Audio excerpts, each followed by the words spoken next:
video. In this video, we're going to look at how to add and modify corner bays. This can be done in two ways. The first method is to use the Add Bay to the side wheel at the top of the screen. If we select the bottom right icon, a corner bay is automatically generated and the next bay down is placed as well.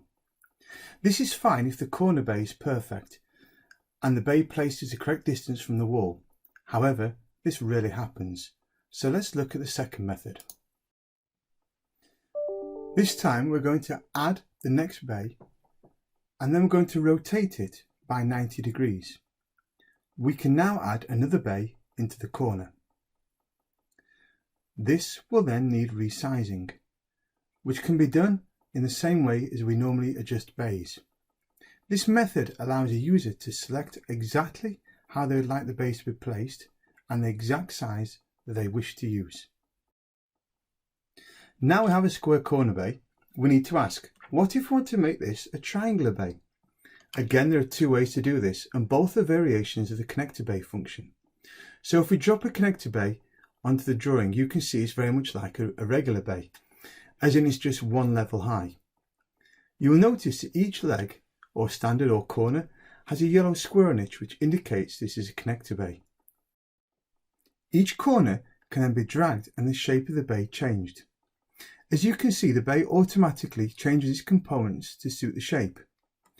Where it can no longer use a system part, it will automatically use a tube. Tubes are shown in blue on the drawing. Another way to do this is to select the corner bay and convert it into a connector bay.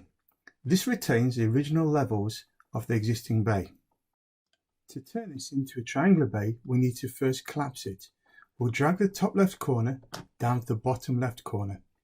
And now the top right corner will pull back across to the adjacent bay. As you can see, the triangular corner bay has been made, but it's not quite finished, as there are no planks showing. Hit plank direction and the planks will now be displayed.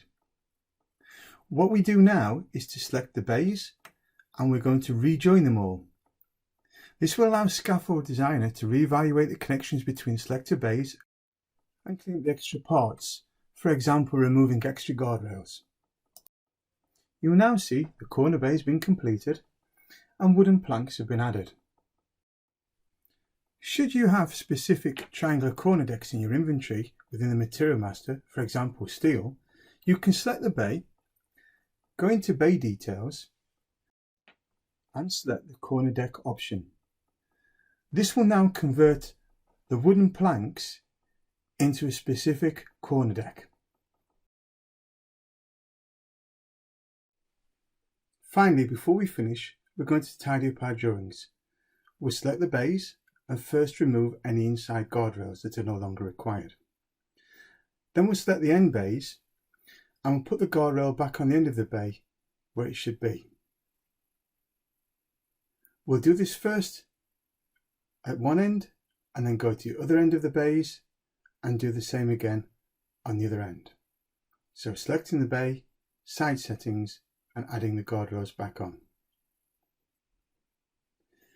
This now has our scaffolding closed with the inside guardrails no longer required against the wall.